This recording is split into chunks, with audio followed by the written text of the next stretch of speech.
So when James sent the brief, I was looking. Right now, I've moved back in with my dad and my mum after like living away from home for about 10 years. So we're getting to know each other basically. So I've been writing a lot about my dad and my relationship with him, and I think, you know, it gets to a point where you know you're a proper adult, where you stop seeing your dad as a dad and just a human being. So I'm currently in that process of like being snapped out of the matrix, where my dad is just my dad, and he's a bishop, and so the shift in transition, with my dad is kind of a simultaneous one with like my perception of Christianity too. So you guys are just gonna hear a bunch of shit. My father is a bishop. His son is a poet. One of us gives hope. The other one takes it away. On the day of reckoning, we'll find out who did what. So this is riffing off this poem over here, off this painting over here. I don't know where the water starts and ends. It's all just, I don't know, I'm not really the best to talk about paintings. I mentioned earlier on to these over there that I used to go on dates to galleries, and I used to, do you know what, I was really good at spotting Christian symbolicism, but apart from that, this is what it would have felt like being on a date with me. I am a rose of Jericho waiting for water. Do not blame my father, though he made me a curling spine of dried roots. In a home not built for foliage, he did his fatherly duty, to pass on only what is necessary to survive.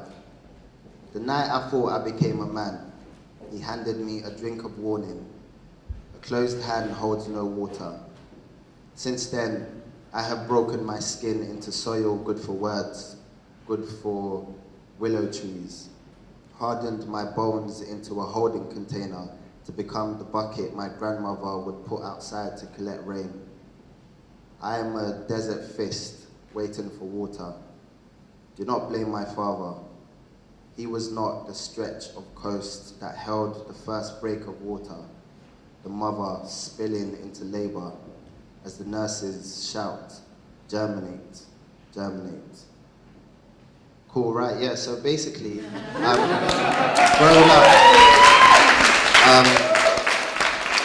so I grew up in North Peckham Estate, and it's kind of funny because indoors you have your rituals, just in anywhere, innit? You have like your family rituals or your family like traditions when you're in your house, and then when you go outside, you have what you're totally different, and you have the ones you are with your mates and in your area. They're like two protocols. Like you come in your house and like you know how to speak, and then you go outside and you know how to speak. You know what I mean? But it's interesting being the son of a bishop, the perception of death and the tradition or the ritual of death is very Christian based. But then outside, growing up in Peckham, where a lot of people your age, a lot of your friends, a lot of my friends die, we handle death or the ritual when someone dies in a totally different way. And I'm often caught halfway in between the two. Dark-skinned boys scare everything in the dark, though really we're just trying to scare away the dark. Round here, this is how we greet each other. What's good, my G? As if to say, are you safe, my G?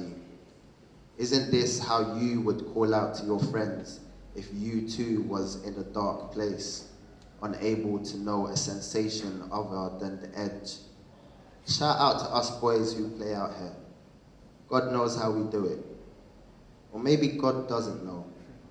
Maybe an estate, tall as it is the half-buried bone of a dead God, and the blue light of dawn is his sun in morning, looking at this thing we do when there is one less boy amongst us, how we pour the Holy Spirit of the bottle onto the concrete where his ashes lie, stir it into a clay, mold it into a new body, and like a kite in fading wind, watch his soul return to good earth to settle in his body like he never left. Isn't this what you would do to your friends if you too was in a dark place, unable to know a sensation other than the edge? All right, this poem is about nothing really.